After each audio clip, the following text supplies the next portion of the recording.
సర్పంచ్ ఎలక్షన్లు వచ్చినాయి, నామినేషన్లు ధూమ్గా జరుగుతున్నాయి. ఎలా అంటే సౌండ్ వేరే ఊరికి వినబడేలా వినబడుతున్నాయి ఇక్కడ నామినేషన్ వేయడానికి వస్తే. అలాంటిది ప్రతి ఒక్కడు తాగుతుండు, తింటుండు, కండ్లు ఎర్రగా అయిన దాకా తాగి ఊగుతుండు. కానీ ఊరికి ఇది కావాలి రా అని ఒక్క కొడుకన్నా అడిగిందా? ఇప్పటి వరకు నేను ఈవెన్ అడుగుతున్నా కదా, ఒక్క కొడుకన్నా మా ఊరికి ఇది లేదు, అరే రోడ్లు వేపిస్తావా నేను గెలిపిస్తాం, అరే మా పిల్లలకి స్కూల్కి ఇబ్బంది అవుతుంది, ఆడికి పోవడానికి 3 కిలోమీటర్లు అవుతుంది, మా పిల్లల స్కూల్కి సైకిళ్ళు కావాలా, లేదంటే ఆటో పెట్టండి అని ఎవడన్నా అడిగిందా? అడగలే.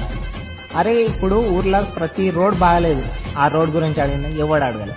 అరే కరెంట్ వైర్లు చెట్లకు దాక్కుతున్నాయి, అదేవాడన్నా అడిగిందా? అడగాడు. ఒక్క కొడుకు అడగాడు. ఊర్లో సగం దరిద్రం ఈ కొడుకులు, తాగోతు కొడుకులు ఉన్నన్న సేపు ఒక్క ఊరు కూడా మారదు. నా ఊరు ఒక్క సమస్య కాదు, ఇది ప్రతి ఊర్లో ఇదే జరుగుతుంది. తాగోతు కొడుకులు ఉన్నన్ని రోజులు అరే ఎంకేసుకున్నామా, కోటర్ దాపినామా, నామినేషన్ ఇంకా 100 మందిని దొరికినామా, ఇప్పుడు బ్యాంక్ 20,000 ఖర్చు పెట్టినామా, గట్టిగా ఈ ఊర్లో సపోర్ట్ కొడితే ఆ ఊర్లో వినబడాల నామినేషన్. కాకపోతే గెలిచిన తర్వాత ఆ సౌండ్ ఎలా ఉంటుందో తెలుసా? తిప్పి కొడితే ఊరోళ్ళందరు ఎట్లుంటదంటే, ఊరోళ్ళేమో తాగాక ఇంక ఈడ్చుకపోతారు. Main point అదొకట. అప్పుడు సర్పంచ్ ఎగిరిస్తాడు. ఈ కొడుకులు ఇప్పుడు ఎగిరేస్తున్నారుగా, మందు ఓపిస్తుండు వాడిని ఎగిరేద్దాం, ఇప్పుడు వీళ్ళు ఎగురుతారు, తర్వాత వాడు ఎగిరిస్తాడు.